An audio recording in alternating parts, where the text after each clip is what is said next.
prototype, and only to find out that you have to start all over again, basically. And yet when you look at older software, like the accounting software we run or the CRM software we run, it's on a platform that hasn't been out in years. Yes, Aaron. Sorry, we are back up and running now. Okay. So, again, we had some technical difficulties. Welcome to the Gruber Morning Show. I'm Pete Gruber. I'm Mark Schaffner. Good morning. And we started this discussion with pollsters and how inaccurate that whole process has become. There was an interesting headline that in Germany that said that 94% of people won't buy Teslas anymore. Yeah, it's almost like Tesla is dead in Germany, and yet I was equating this to the late 19th century. Newspapers said Samuel Clemens is dead, and then Mark Twain himself, Samuel Clemens, came out and said, "Hey, the reports of my death were an exaggeration." Yes, exactly. So as it turns out, Tesla's demand death in Germany has been widely exaggerated. There was a poll done by an entity called T-Online. And this poll was used to frame the narrative that 94% of car buyers would not buy a Tesla in Germany. But that poll, a couple of problems with it.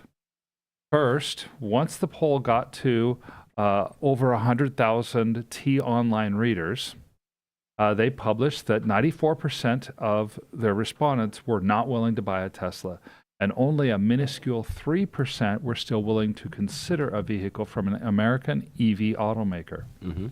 But T-Online made two mistakes on their survey. First, it was a self-selecting survey. So they presented something as scientific, but it's just they're thrown out to their own subscribers. What do you think? Mm-hmm. And anyone who wants to respond could respond. Then they forgot to turn off the survey. Mm-hmm. So while T-Online published its article about Tesla's alleged decline in Germany after their study passed 100,000 responses, the survey was left open. And therefore, in spite of other articles that were then quoting that survey saying that Tesla was done in Germany, the survey started to change. In fact, the survey, as of the writing of this article, showed that there were 439,111 respondents. And as of the writing, 307,119 readers, or roughly 69.9% of the respondents, said they would still buy a Tesla. Mm-hmm. So the poll debunked itself. Mm-hmm. As you and I were talking about ahead of time. So if 100,000 people, or 97 out of 100,000 people said, I won't buy a Tesla, and then they had another 330,000 people come in, and 307,000 of that now 439,000 people say, yes, I will buy a Tesla. That means there's only about 15,000 more people that said no, and over 300,000 people that said yes. Mm-hmm. It's just, yeah.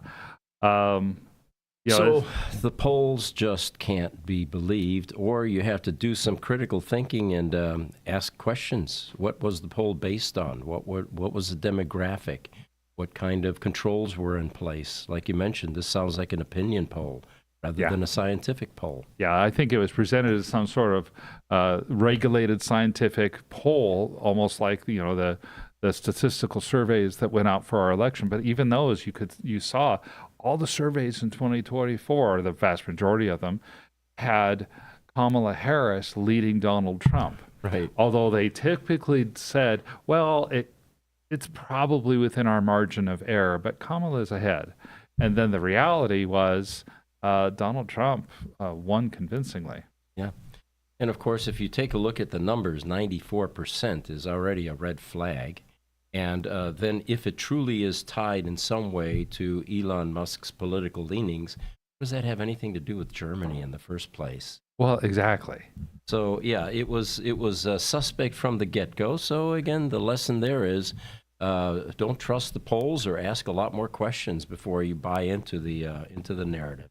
Well, I really wish that politics would just divorce themselves from electric vehicles. Yeah. It's an automobile. Mm-hmm. Even Electric has talked about that.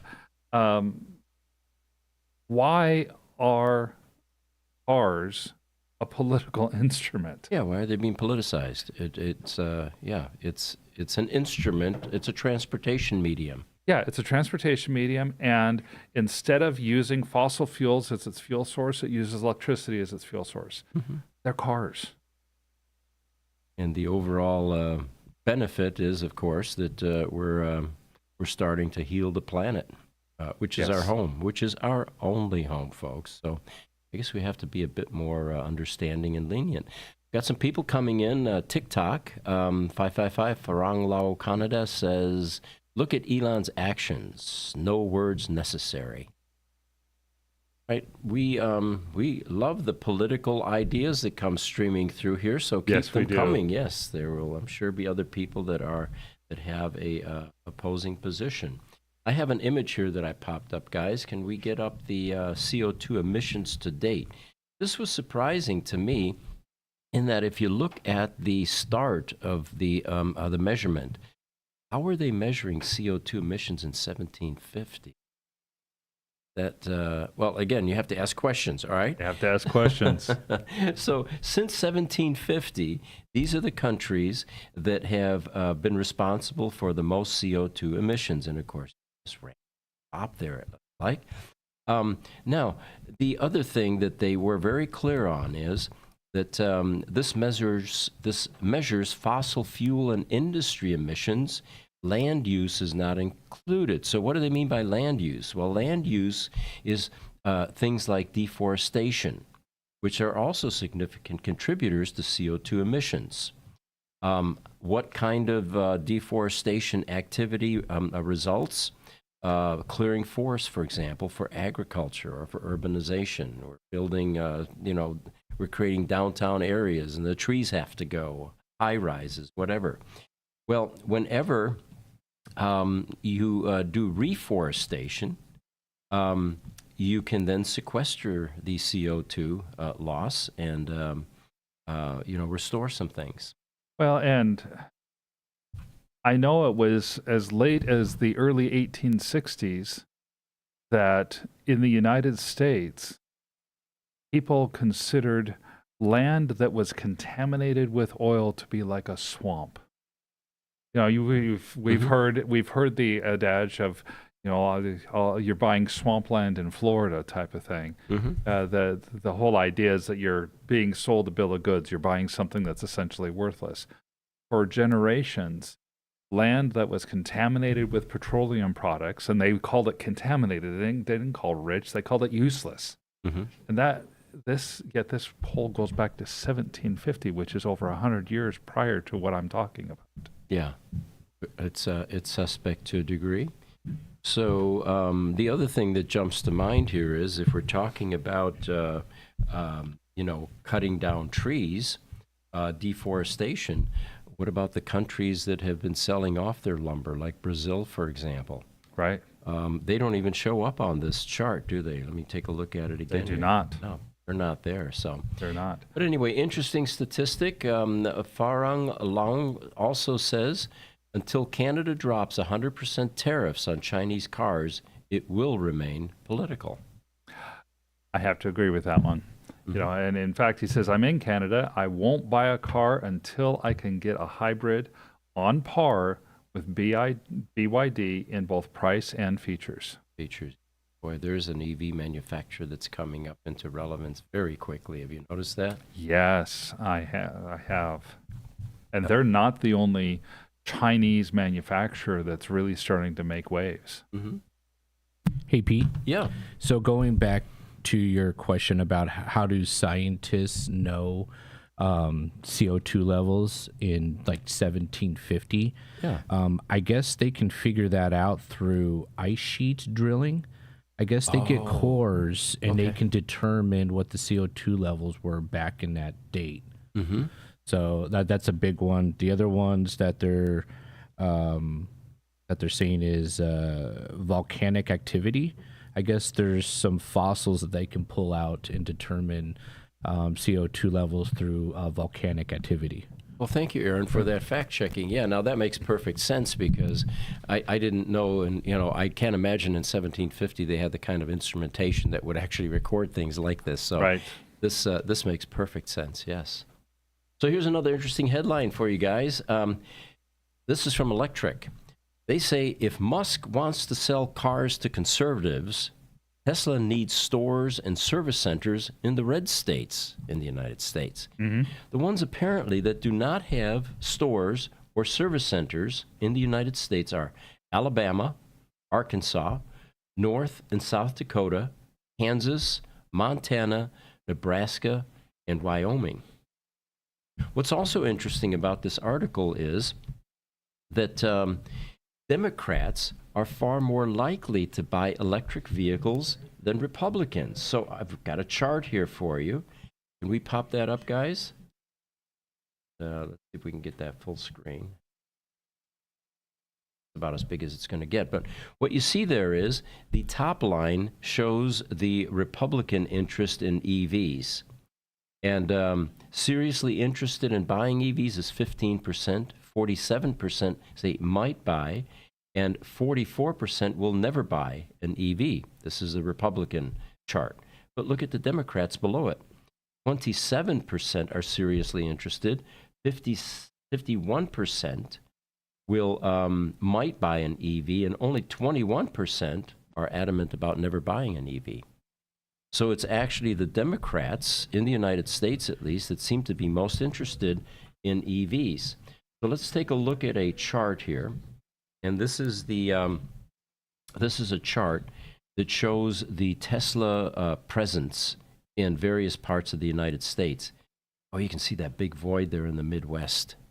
Yeah, that upper Midwest void is pretty significant. Yet at the same time, so I'm not going to count Alabama and Arkansas right now. The 8 million people that are in those two areas. Arkansas is actually right next to Texas, so even though there is nobody in Arkansas, they can drive it's a few hours to drive to get over to Texas, or on the other side you have Mississippi that has them. Alabama, it's the same type of thing. Georgia's next to Alabama. There's a lot of stuff in Atlanta, so it's not that far away. North Dakota, though, here's some populations. You got 710,000 people in North Dakota, 910,000 people in South Dakota. Kansas, a little under 3 million. Montana, a little over 1 million. Nebraska, a little under 2 million. Wyoming, about 600,000 people. In all of those states, there's only about 8 million people. And all of those you mentioned are actually less than the population of Phoenix. So it has something to do with the density issue as well. I think it has as much to do with the density. Even when you include Alabama and Arkansas, Florida, New York, Illinois, they're all in the same population range as all of those states combined. Mm-hmm. So I agree. I'd love to see Tesla service centers pop up everywhere. Mm-hmm. Sure. Let's put a Tesla service center up in Billings, Montana. There's 70,000 people there. You're going to have enough people to be able to get at least some work out there. Or in Casper, Wyoming, 40,000 people there, but they'll draw people from northern Colorado as well. Right. I have one other point on this too. I think Alabama and Mississippi also have the lowest income of all the states. So they have the lowest income, the lowest education, some of the lowest test scores, those kinds of things. So until we see a really cheaper EV, I don't think that that's going to be a viable option for some of those states anyway. So there's also a financial disincentive for these EV manufacturers to create infrastructure in those states. I mean, to me, it comes down to the simple idea we've talked about many, many times. Find a compelling car at a reasonable price, and people will buy it. Right. Now, they do mention in this article that in some cases, it's not entirely Tesla's fault, as some of these states have laws against Tesla's direct sale models. They force automakers to go through third-party franchise dealerships, which, of course, Tesla doesn't do and won't do. They're not going to set up dealerships like Ford and GM and some of the other large auto manufacturers. This whole thing is a result of NADA, which North American Dealer Association, right? Mhm. And it is an abuse of old state laws that were aimed at protecting dealers against unfair competition from the automakers they represent.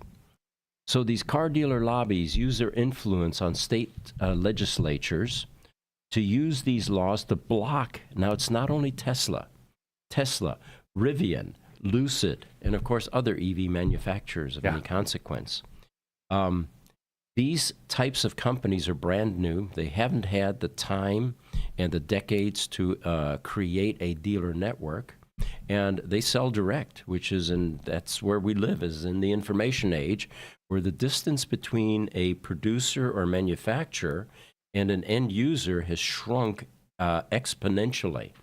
You don't need the layers of profit taking in between anymore. No, at one point in time, the idea of a manufacturer selling to a local dealer was the most efficient way to get product to the masses. But in business, we regularly say, hey, business requirements change. And so as a business, we need to adapt to whatever new requirements are out there.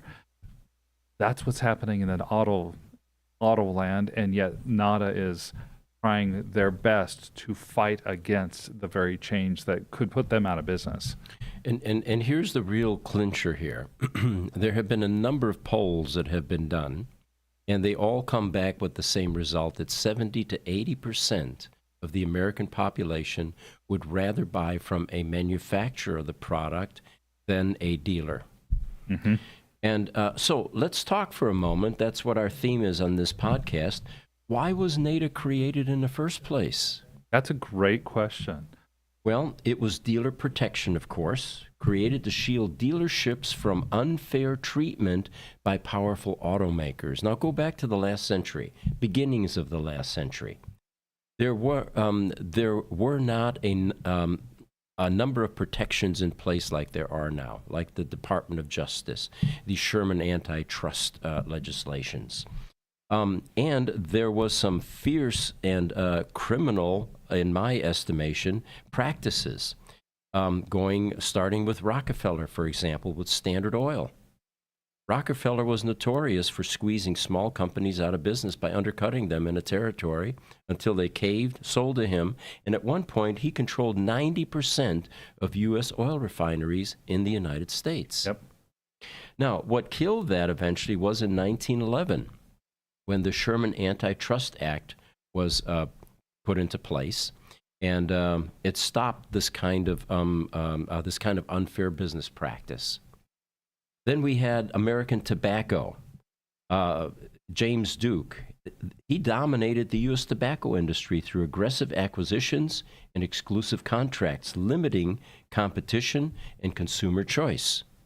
Now, the whole incentive here is to kill competition, eliminate it. And if you control a market to the extent that these people did, you were able to literally kill competition by undercutting them, squeezing them out, making them unprofitable. Another big one, U.S. Steel, run by J.P. Morgan and Andrew Carnegie. Now, these names I'm mentioning have become icons in the U.S. The history books as being revered financiers.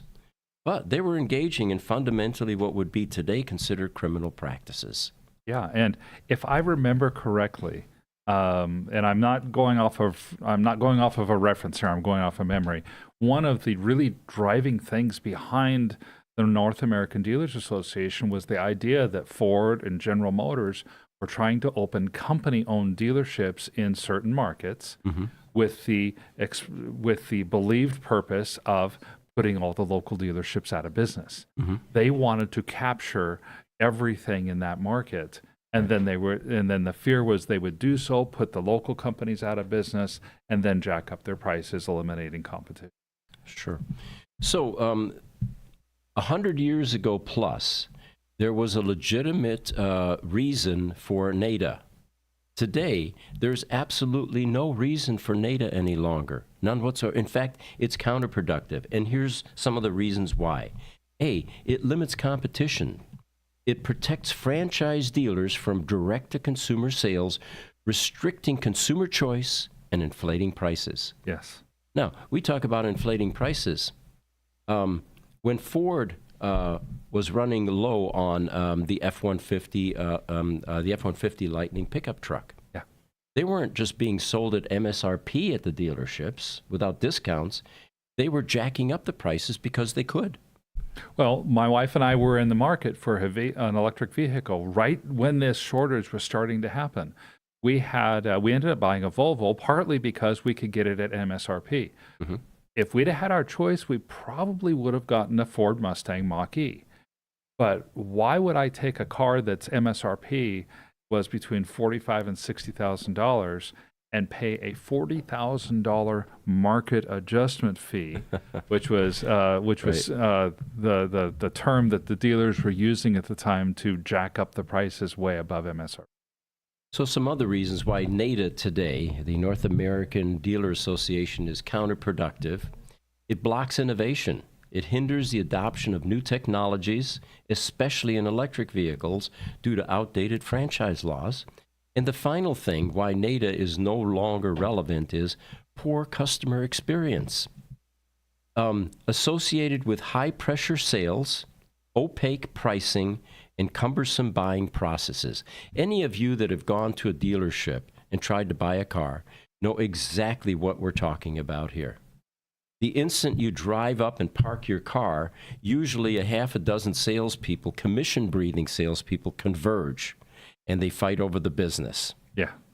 They may have some controls in place that prevents that, but it happens somewhere within that team. Then you have opaque pricing. Well, let me hang tight. I'll go and talk to the manager and see what I can do, right? And they come back 5 minutes later. And then oftentimes the manager comes in and gives you the high-pressure sales approach. And, if you're savvy and you can negotiate, you can usually maneuver through that. But a lot of people can't. They don't want to deal with that. Right. My wife, for example, actually went to a dealership 30 years ago and saw the MSRP and thought, that's the price. And of course, the sales rep was very happy that she thought that was the price, and she ended up buying it for that. No negotiation, absolutely nothing. And then, of course, the cumbersome buying process. So the point being is, NADA is no longer necessary. We live in the information age. We need to get rid of NADA. We need to allow manufacturers to sell directly and not have these constraints. For the longest time, Tesla couldn't even talk about pricing at Fashion Square, where they had a outlet or they had their showroom for the Tesla vehicles. They couldn't sell anything there. All they could do is let people kick the tires and ask a few questions about technology. Yeah, they could be information giving, and that was about it. Yeah, I remember that. Well, even Abe, who had commented a few minutes ago from TikTok, said, I live in Bozeman, Montana. So we were talking about how there are no Tesla dealers, there are no Tesla service centers in Montana. Mm-hmm. He says there are Teslas everywhere. We have a large EV population. And I've been through Bozeman. I have relatives that live in Bozeman. It gets cold there. Yeah. 40 below zero is not uncommon, at least once during the year. He says, with the extreme weather, Abe says, there is definitely room for a Tesla service center, Mm-hmm. because especially that extreme cold, it can be harmful to the EVs. Sure. I have a picture here we're going to pop up. It is a new auto manufacturer, another EV startup in Great Britain. And they have launched their first model. It is called the Longbow Speedster and a Roadster Coupe. This car weighs 1,000 kilograms. I had to look that up. That's 2,200 pounds. That's darn light. That's such a light car, especially if you think, depending on how big of a battery it is, Mm-hmm. you might only have 1,000 to $1,200 pounds worth of auto material outside of the battery. Right.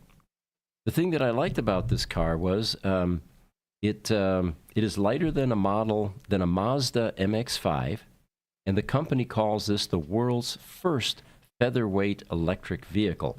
And of course, vehicle weight all translates into performance increases. That's right. The lighter it is, the faster the 0 to 60 is, because it can get up to speed much faster.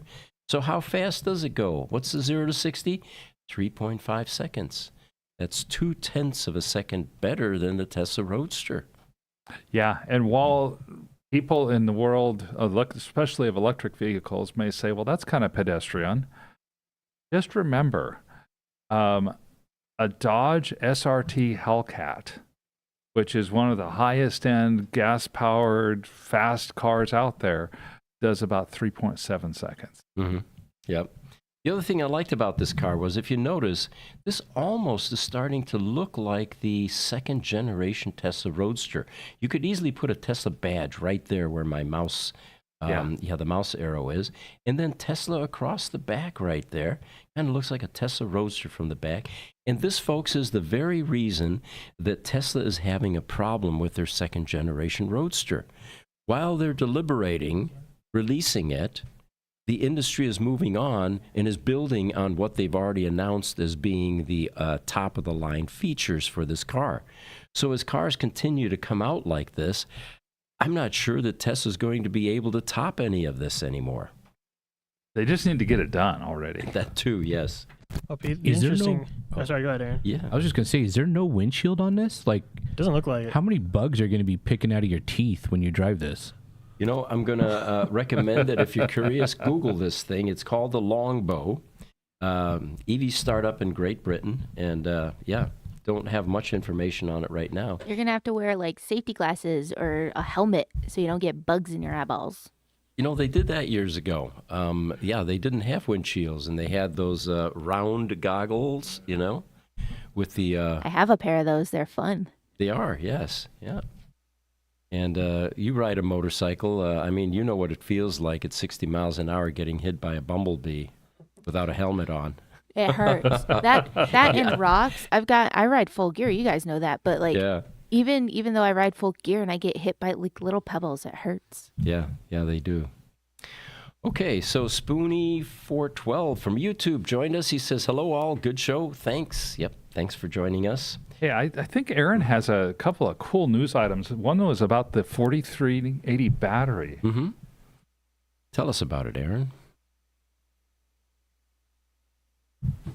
He's going to shift seats here. They're social media experts behind the counters here with all of the equipment, keeping our live shows running.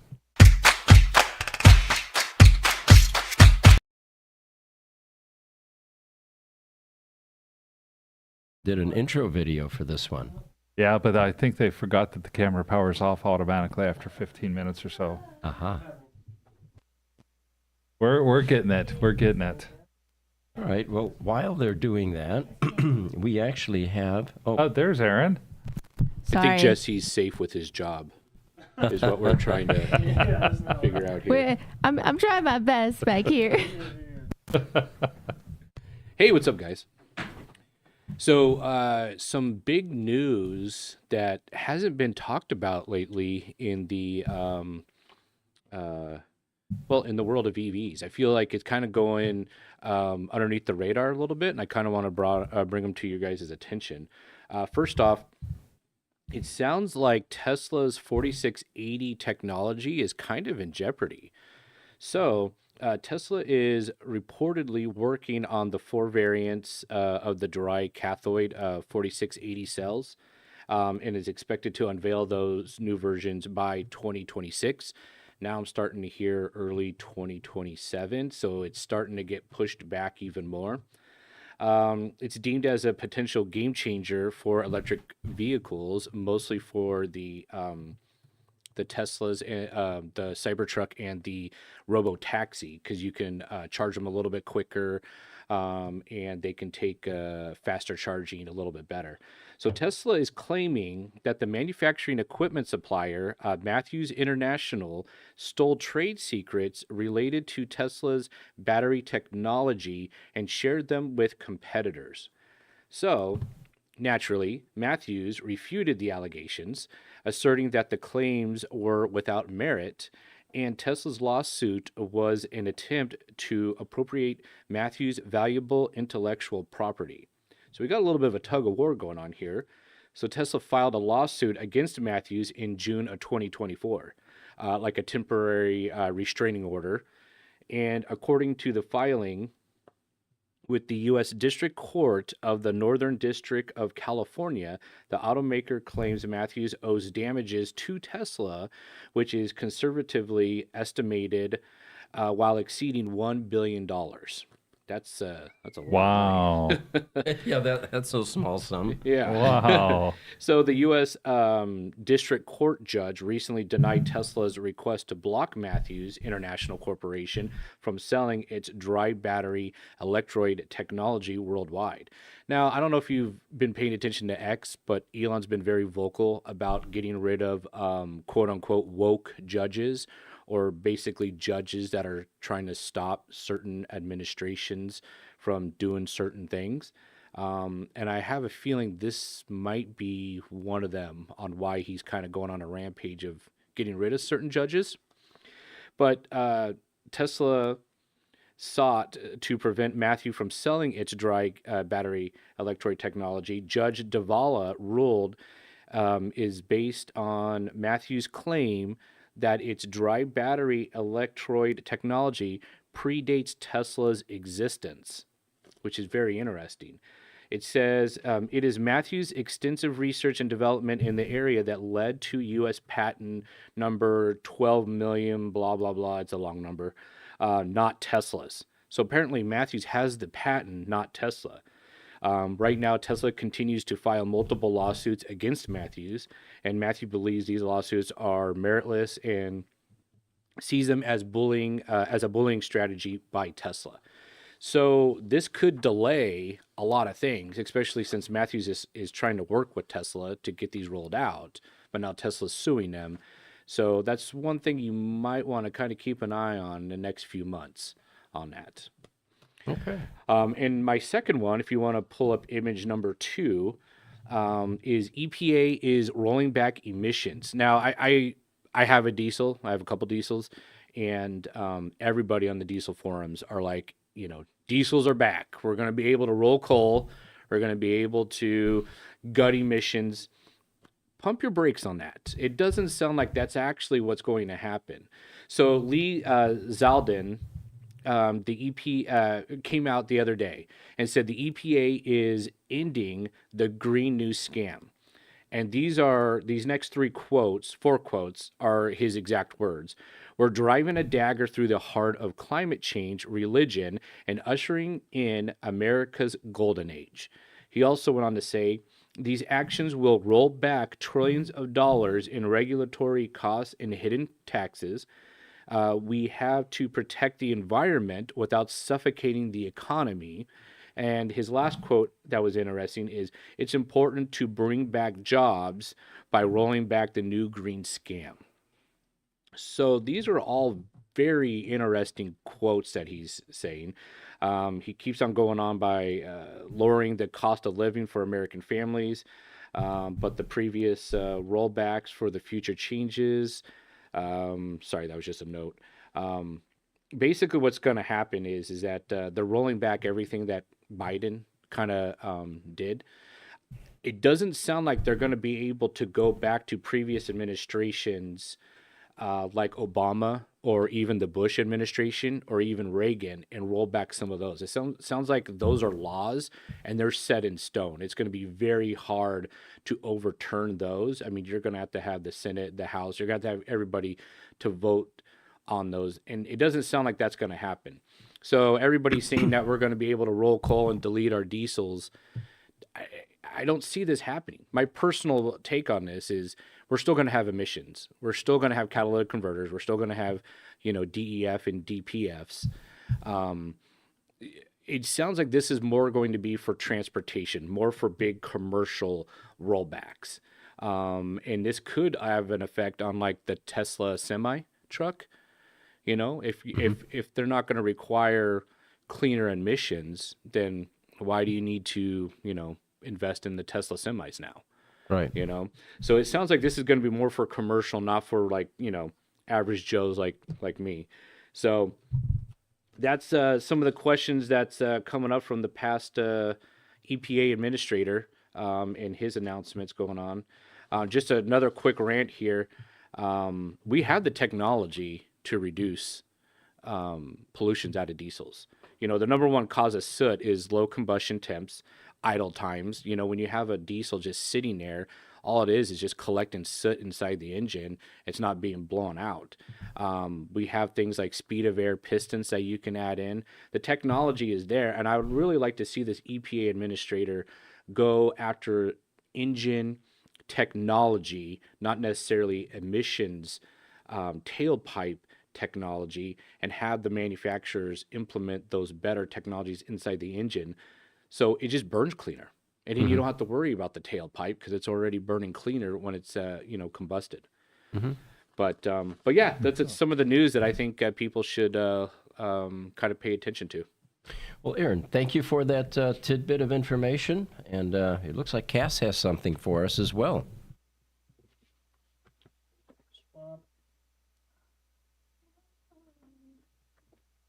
We'll do that quick swap with Cass, and while we're doing the swap, one of the things that Aaron mentioned about what can be undone and what can't, it goes back to the idea that starting with really President Obama, much of the legislation that's gone through in this country has been via the presidential executive order and not through an actual act of Congress, Congress passing laws. Right. Prior to that, it was almost always Congress passing laws and not the president trying to force things. Yeah. And the result of a president trying to force things through executive action is what we have here with Donald Trump. He's simply undoing what these other presidents have done because they didn't try to work with their own Congress. Interesting. Of course, the accusations now are we're moving toward a dictatorship. Oh, of course. The checks and balances are no longer protecting, the American voters, and it's going to be a whole political thing for the next 4 years. Yeah. All right, Cass, do you have your segment ready? Here's want. Yeah, do you like that? I do. Yeah, it's a play on words. Except for today, we're actually going to talk about Mazdas because you guys know how much I love my Mazda. Oh, yes. I'm super into Mazda. Mazda MX-5 is one of my favorites. And then from there, it's the RX-7 and the RX-8. Speaking of the RX-8, they now have what they call the Mazda 6E, which sounds silly that I commented on the RX-8. But if you think about it, RX-8 has a rotary engine. Yes. That is that was roughly when they started making rotary engines, different from your classic ICE engines with all the pistons going this way. Rotary engine goes like this, right?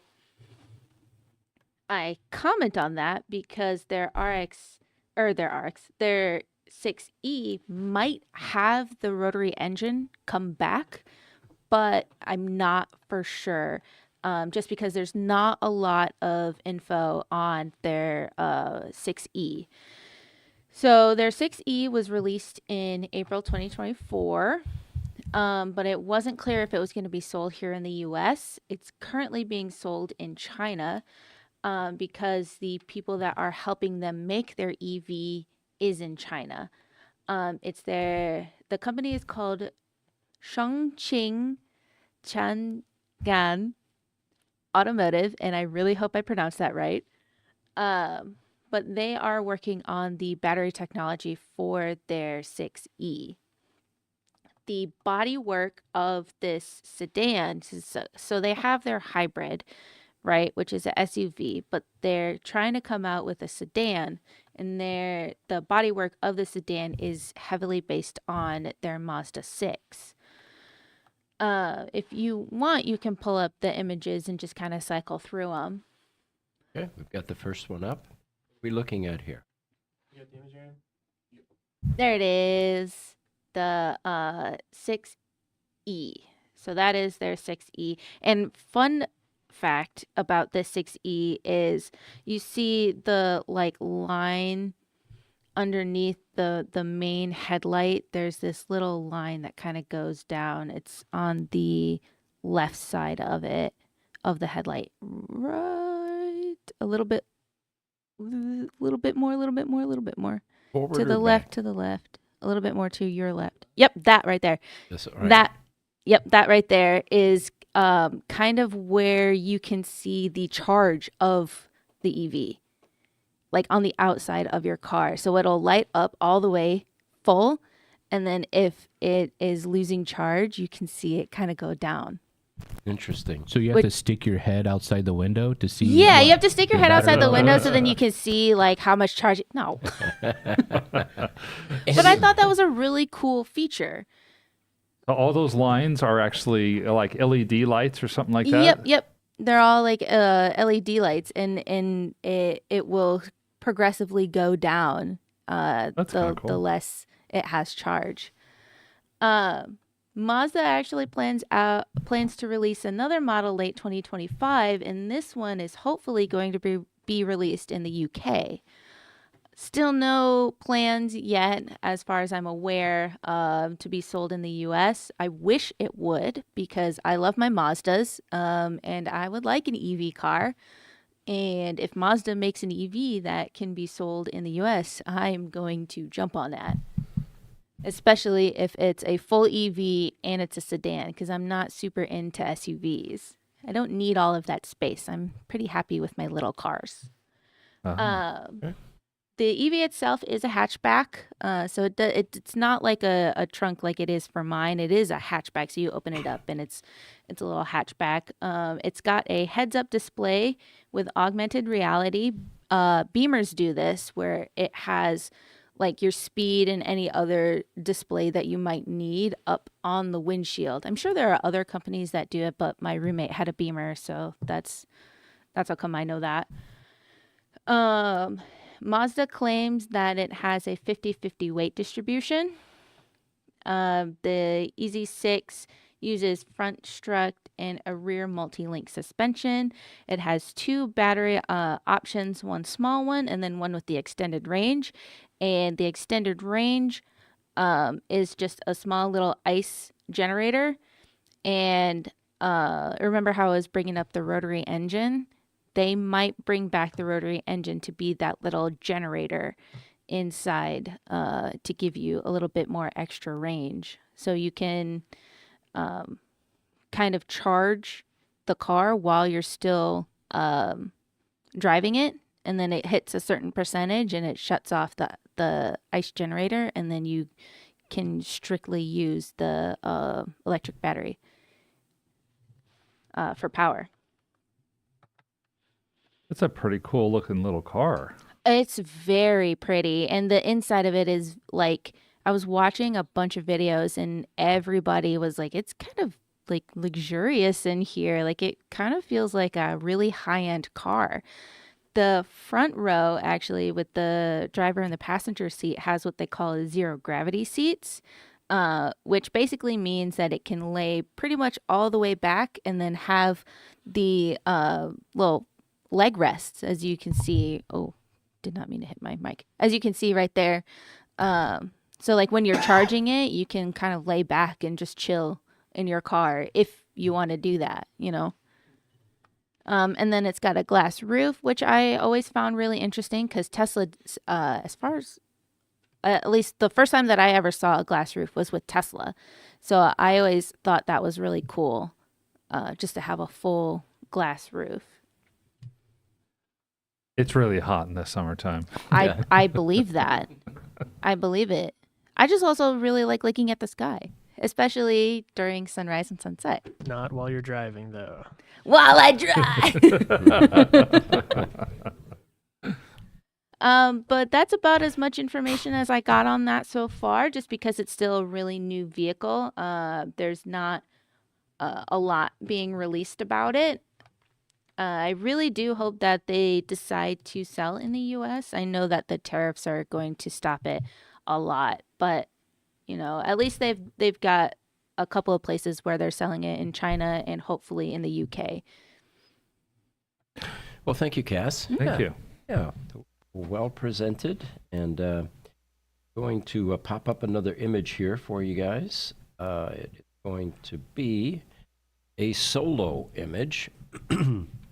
We are becoming more ingrained with Electromechanica Solo, which is a three-wheeler electric We vehicle. had to move that image onto your other screen. Oh, correct.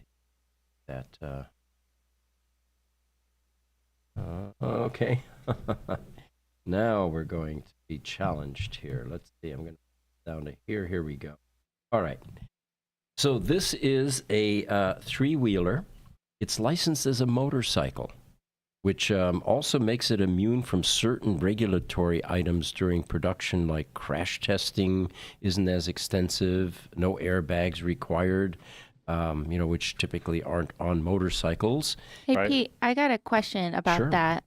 So there is a slingshot, which I'm sure you've heard. I've heard of it. Is technically a motorcycle, but you don't have to have a motorcycle's license to drive it. Would you need a motorcycle's license to drive a Solo?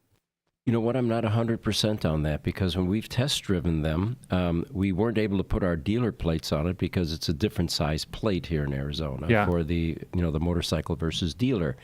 But I'm sure we're going to figure all of that out here in short order, because we have 4 validation prototypes in our service center currently that we are reverse engineering, and we're going to help them with the design of the 4th generation Solo, which is now being built in Barcelona, Spain, of all places. There will be 10,000 cars coming in September of this year into the United States, with a projected production run of 10,000 per year thereafter. So what I wanted to show you, though, was the advantages of a Solo. And here's an image here where they're showing the amount of wasted space in your average vehicle in the United States. 80% of commutes in the U.S. are single occupant. What the Solo does is it takes care of that, because nothing is wasted, they say. It is 1 seat, 2 doors. You're never quite sure which door to get out of unless you're being blocked on one side. And it's an unusual vehicle, of course, very energy efficient, top speed 100 miles. The top speed is 80 miles per hour, or the Okay. range is 100 miles, I should say. And it is a 100% EV. There are no emissions. It's not a hybrid. So I wanted to show you that because it was the wasted space that really drove it home for me. And, why are you carrying around all of this when all you're going to do is pick up some milk, and a single commuter vehicle would be quite adequate, including your jaunt to work every day. Typically, people don't take their relatives with them to work. Spoonie 412 on YouTube chimed in. He says, don't forget the national gas energy field expanding and deregulation. Natural gas. Natural gas, okay. And then he goes on to say the turbulence in the gas and liquid, meaning water, providers are currently rivaling the power business. There's one to watch out for. Pyramid schemes. Got to be careful with some of the pyramid schemes that they got out there. Okay. Have another chart here that we can throw up. And, you hear a lot about Tesla's declining. They're losing market share. Well, look at 2024. Who was at the top of the vehicle sales list in 2024? It was the Tesla Model Y. 1,090,000 cars. The next closest one was Toyota Corolla, which is an ICE vehicle, of course. Right. So we are definitely heading in the right direction with the EV conversion taking over. How many of the cars on here are EVs, actually? Let's take a look at this. Does that Ford F-Series, do you know if it includes the Lightning at all? Or is I don't know for sure. The chart doesn't indicate, but more than likely it should. So there's probably some EV. Well, and the interesting thing there is that your Ford F-Series, you have 3 models there. The F-150, the F-250, the F-350. Not like Tesla has one, Model Y. Right. Yep. The Chevrolet Silverado is kind of the same way. There's the C, the 1500, the 2500, and the 3500. It does feel like there's a lot of buzz around that new Model Y, and I kind of feel like the reason why there's some sales decline is because I think a lot of people are waiting for that new Model Y to come out and be released. I think you're going to see a bump in sales once that gets mass production. All right. Well, it looks like we've covered a lot of ground today. We're pushing toward an hour. And is there anything else from the social media team that you guys would like to contribute before we close this session? Okay. No, I think we're good. We're Thank you. good. All right. Well, as always, thank you so much for chiming in, joining us. We're having fun. We hope you are. I'm Pete Gruber. I'm Mark Schaffner. Have a great day.